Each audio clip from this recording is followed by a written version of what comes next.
जय Hind everyone, welcome back to my channel. My name is major Ashish. अभी New York में UNGA का 80th सेशन चल रहा है, जहां पर वेरियस लीडर्स, वेरियस कंट्री के प्रेसिडेंट, प्राइम मिनिस्टर्स आके अपना स्पीच देंगे। और इसी के बीच में मैंने अपने पिछले वीडियो में भी कहा था कि पाकिस्तान के पीएम शहबाज शरीफ यूएन में आने वाले हैं और अपना स्पीच देंगे।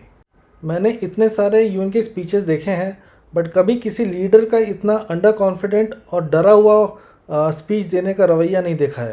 क्योंकि पाकिस्तान के पीएम जब आए और उन्होंने अपना स्पीच दिया तो वो काफ़ी ज़्यादा अंडर कॉन्फिडेंट, और उनकी बॉडी पोस्चर भी आप वीडियो में जाके देखोगे तो बहुत ही डरी हुई लग रही थी। और अभी तक आप लोग गेस कर चुके होंगे कि इन्होंने आके क्या स्पीच दी होगी। कश्मीर, इंडिया और टेररिज्म, इसके अलावा इनके पास कुछ नहीं है बात करने के लिए।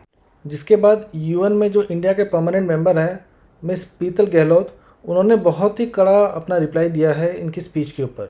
इन्होंने काफ़ी डिटेल्ड वे में पाकिस्तान प्राइम मिनिस्टर के जो स्पीच था उसको डिटेल में कवर किया और उसका पूरा रिप्लाई दिया कि कैसे पाकिस्तान पूरी फैक्ट्री चलाता है टेररिस्ट की, एंड क्रॉस बॉर्डर टेररिज्म को कितना ज़्यादा सपोर्ट करता है पाकिस्तान। ये टोटल वीडियो 4 मिनट की है, जिसमें उन्होंने पूरी पाकिस्तान की धज्जियाँ उड़ा दी अपनी स्पीच के अंदर। मैं आपको एक छोटा सा क्लिप दिखाना चाहता हूँ जिसमें उन्होंने ओसामा बिन लादेन को भी मेंशन किया है। Let us recall that it sheltered Osama bin Laden for a decade, even while pretending to partner in the war against terrorism. Its ministers have just recently acknowledged that they have been operating terrorist camps for decades. तो आपने देखा कैसे clearly इन्होंने Osama bin Laden और plus उनके minister भी इस बात का सपोर्ट करते हैं कि पाकिस्तान में टेररिज्म को पनपने दिया जाता है। इसके बाद इन्होंने कहा कि पूरी दुनिया ने देखा किस तरह पाकिस्तान के सीनियर ऑफिशियल्स, सीनियर आर्मी के जो जनरल्स हैं, वो सब टेररिस्ट के मौत के बाद उनके जनाजे में या फिर उनको होमेज देने के लिए पहुंचे हुए थे। अब आप ये सुनिए कि पाकिस्तान इंडिया के आगे सीज फायर के लिए कितने बार कॉल किया, कैसे गिड़गिड़ा रहा था। Till 9th May, Pakistan was threatening more attacks on India, but on 10th May, its military pleaded with us directly for a cessation to the fighting. इसके बाद इंडिया का रिप्लाई यही नहीं रुका।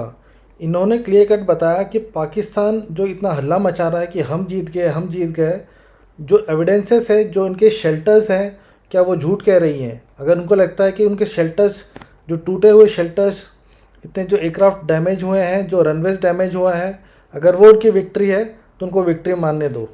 और इसके बाद इन्होंने आगे ये भी कवर किया कि इंडिया और पाकिस्तान का जो भी इशू है वो बायलैटरली सॉल्व किया जाएगा, किसी भी थर्ड कंट्री का इसमें कोई भी इन्वॉल्वमेंट एक्सेप्ट नहीं किया जाएगा।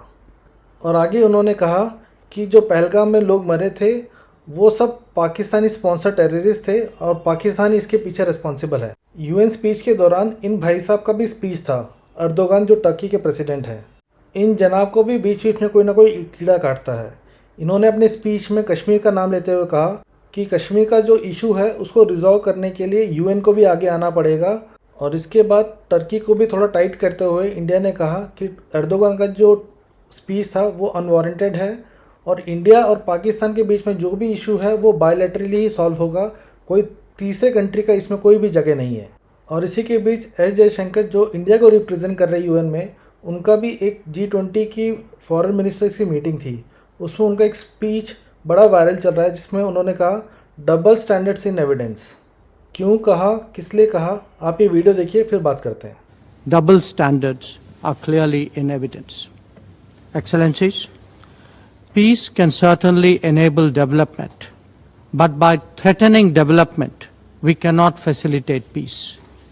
Making energy and other essentials more uncertain in an economically fragile situation helps no one. Therefore, the way out is to move the needle towards dialogue and diplomacy, not in the opposite direction. तो जयशंकर जी ने अपनी speech में कहा कि piece से development ज़रूर आएगा, but development का मतलब ये नहीं है कि आप दूसरे कंट्री को थ्रेट करने लग जाओगे। तो जो इनका इंटेंशन था वो यूएस को बताने के लिए कि हम रशिया से ऑयल ख़रीद रहे हैं, हम अपने लिए ख़रीद रहे हैं, उसके लिए आप हमें नहीं बताओगे और आप किसी को थ्रेट भी नहीं कर सकते हो कि आप ख़रीदो या नहीं ख़रीदो। और इसी के बीच उनकी एक बायलैटरल मीट थी रशिया के जो फॉरेन मिनिस्टर हैं उनके साथ। उन्होंने कहा जिस हिसाब से टैरिफ का ये चीज़ चल रहा है ब्रिक्स नेशन को आगे आना पड़ेगा और जो मल्टीलैटरल ट्रेडिंग सिस्टम है उसे बचाना पड़ेगा। और जिस टाइम तक मैं वीडियो रिकॉर्ड कर रहा हूँ उस टाइम तक जयशंकर जी की यूएन में स्पीच हुई नहीं थी। जैसे ही उनकी स्पीच होती है तो मैं आपके लिए एक नई वीडियो लेके आता हूँ। तब तक के लिए जय हिंद।